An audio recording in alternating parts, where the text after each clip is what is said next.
ناظرین، اگر ویڈیو آپ کو اچھی لگی ہو اور بات دل تک پہنچی ہو تو ویڈیو کو لائک ضرور کیجیے گا۔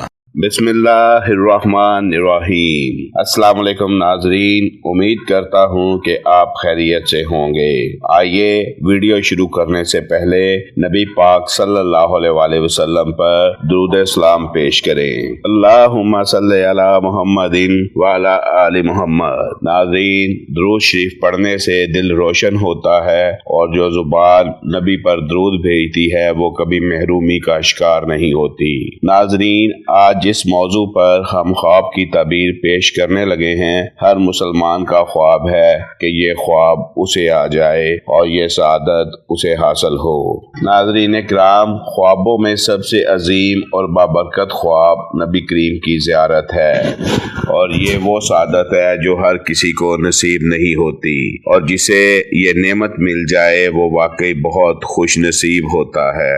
نبی پاک صلی اللہ علیہ وآلہ وسلم نے فرمایا، جس نے مجھے خواب میں دیکھا اس نے حقیقت میں مجھے ہی دیکھا، کیونکہ شیطان میری صورت اختیار نہیں کر سکتا۔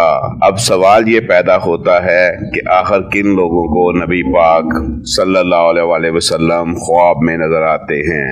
نمبر 1، جن کے دل میں سچی محبت رسول ہو، وہ لوگ جو نبی پاک صلی اللہ علیہ وآلہ وسلم سے سچی محبت رکھتے ہوں، دل سے آپ کا ذکر کرتے ہوں، آپ کا نام سن کر دل نرم ہو جاتا ہو، ایسے دلوں پر اللہ خاص کرم فرماتا ہے، اور یہی محبت خواب کی صورت میں زیارت رسول کا سبب بن جاتی ہے۔ نمبر 2، جو کثرت سے درود شریف پڑھتے ہوں۔ درود شریف نبی صلی اللہ علیہ وآلہ وسلم تک پہنچایا جاتا ہے، اور حدیث کے مطابق نبی صلی اللہ علیہ وآلہ وسلم امت کا درود خود سنتے ہیں۔ جو لوگ دن رات درود کی کثرت کرتے ہیں، مشکل میں درود پڑھتے ہیں اور خوشی میں بھی درود پاک کو نہیں بھولتے، ان کے لیے خواب میں زیارت اللہ کی خاص عنایت ہو سکتی ہے۔ نمبر 3، جو لوگ سنت نبوی صلی اللہ علیہ وآلہ وسلم پر عمل کی کوشش کرتے ہوں، نبی کو خواب میں دیکھنا اکثر ان لوگوں کو نصیب ہوتا ہے۔ جو اپنی زندگی میں جھوٹ سے بچتے ہوں، حلال رزق کا اہتمام کرتے ہوں، والدین اور لوگوں کے حقوق ادا کرتے ہوں، کیونکہ عمل محبت کا ثبوت ہوتا ہے۔ نمبر 4، جن کے دل صاف ہوں۔ جن لوگوں کے دل میں کینہ، حسد، تکبر کم ہو جاتا ہے، وہ معاف کرنے والے ہوتے ہیں، ایسے دل نور کے قابل بن جاتے ہیں۔ نبی صلی اللہ علیہ وآلہ وسلم نور ہیں، اور نور صاف دل میں ہی اترتا ہے۔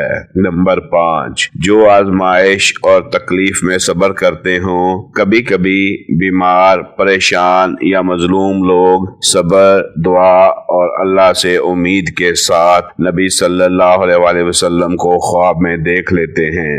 یہ ان کے لیے تسلی، حوصلہ اور رحمت کی علامت ہوتی ہے۔ ناظرین، ایک اہم بات، نبی صلی اللہ علیہ وآلہ وسلم کو خواب میں دیکھنا کوئی غرور نہیں ہے۔ یہ خواب شکر بڑھانے، عاجزی اختیار کرنے اور سنت پر مزید عمل کا پیغام دیتا ہے۔ آخر میں ہر وہ آنکھ جو سوتی ہے وہ نبی کو نہیں دیکھتی، اور ہر وہ دل جو جاگتا ہے اس سعادت کے قابل نہیں بنتا۔ اگر اللہ تعالیٰ کسی کو یہ نعمت دے دے تو یہ اس کی بڑی خوش نصیبی ہے، مگر اصل کامیابی نبی صلی اللہ علیہ وآلہ وسلم کی سنت پر چلتے رہنا ہے۔ اللہ پاک ہمیں بھی خواب میں نبی صلی اللہ علیہ وآلہ وسلم کی زیارت کروائے، آمین یا رب العالمین۔